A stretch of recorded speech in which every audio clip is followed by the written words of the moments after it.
আসসালামু আলাইকুম ওয়া রাহমাতুল্লাহি ওয়া বারাকাতুহু। আপনারা দেখতে পাচ্ছেন কিছু কোয়েল পাখির বাচ্চা। আমাদের ইনকিউবেটর নিয়ে আসা হয়েছিল হচ্ছে আমাদের কিছু হাঁসের বাচ্চা ফোটানোর জন্য, চীনা হাঁসের বাচ্চা ফোটানোর জন্য।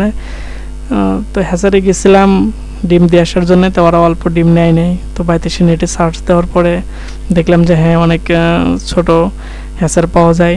তো আমরা এই হ্যাচারটা নিয়ে আসছিলাম, ছোটো হ্যাচার চীনা হাঁসের ডিম ফোটানোর জন্যে। তো চীনা হাঁসের ডিম ফুটছে আলহামদুলিল্লাহ। আমরা চীনা হাঁসের ডিম ফুটাইছি, তো কিছু মুরগির ডিমও ফোটাই এখান থেকে, মানে অল্প কিছু করে ফোটাই আর কি। তো আমরা নেটে এক জায়গায় দেখলাম যে কোয়েল পাখির ডিম বিক্রি করে।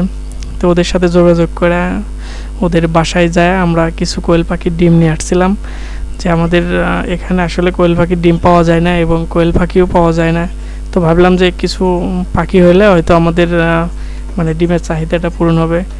আর কোয়েল পাখির ডিম অনেক উপকারী, এই জন্যেই কোয়েল পাখি পালন করার ইচ্ছা হলো আর কি। তো এই জন্য আমরা ডিম নিয়ে এসে হ্যাচারে দেওয়ার পরে তো চিন্তা ভাবনাই করলাম যে আসলে ডিম ফুটবো কিনা। তো 18 দিন পরে দেখি যে আলহামদুলিল্লাহ অনেকগুলা বাচ্চা ফুটছে। বাচ্চাগুলো অনেক সুন্দর দেখতে, অনেক ভালো লাগে। আসলে কিভাবে পরিচর্যা করা লাগে জানি না, কি ওষুধ দেওয়া লাগে সেটাও জানি না।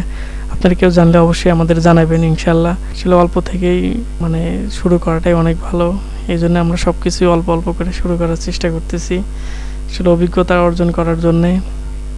তো আমাদের জন্য সবাই দোয়া করবেন ইনশাল্লাহ, আমরা আপনাদের জন্য দোয়া করব। আসসালামু আলাইকুম ওয়া রাহমাতুল্লাহি ওয়া বারাকাতুহু।